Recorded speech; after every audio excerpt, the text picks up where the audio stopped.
कहते हैं कि औरत अगर तन्हाई की आदी हो जाए ना तो फिर वो किसी के सहारे की तलबगार नहीं रहती।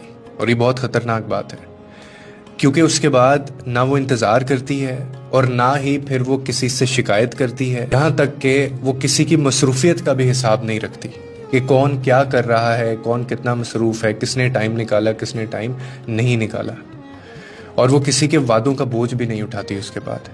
और ऐसा पता है क्यों होता है? ऐसा इसलिए होता है कि वो खामोशी से जीना सीख लेती है और अपने ही वजूद के अंदर फिर वो एक दुनिया ढूंढ लेती है और फिर उसी दुनिया के अंदर वो रहना शुरू कर देती है। याद रखिए कि जब औरत ये मुकाम हासिल कर लेती है ना, तो फिर दुनिया की कोई भी ताकत, याद रहे कोई भी ताकत उसको तोड़ नहीं सकती।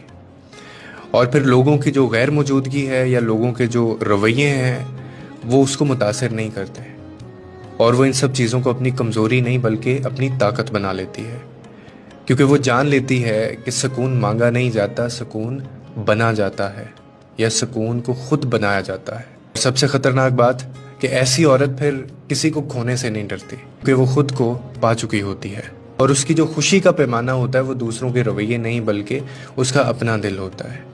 तो इसीलिए कभी भी किसी औरत को तन्हाई की आदत मत डालिएगा। कहते हैं कि औरत अगर तन्हाई की आदी हो जाए ना तो फिर वो किसी के सहारे की तलबगार नहीं रहती।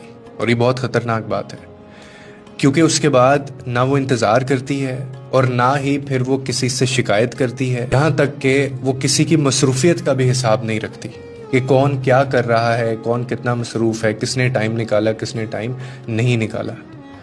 और वो किसी के वादों का बोझ भी नहीं उठाती उसके बाद। और ऐसा पता है क्यों होता है? ऐसा इसलिए होता है कि वो खामोशी से जीना सीख लेती है और अपने ही वजूद के अंदर फिर वो एक दुनिया ढूंढ लेती है और फिर उसी दुनिया के अंदर वो रहना शुरू कर देती है। याद रखिए कि जब औरत ये मुकाम हासिल कर लेती है ना,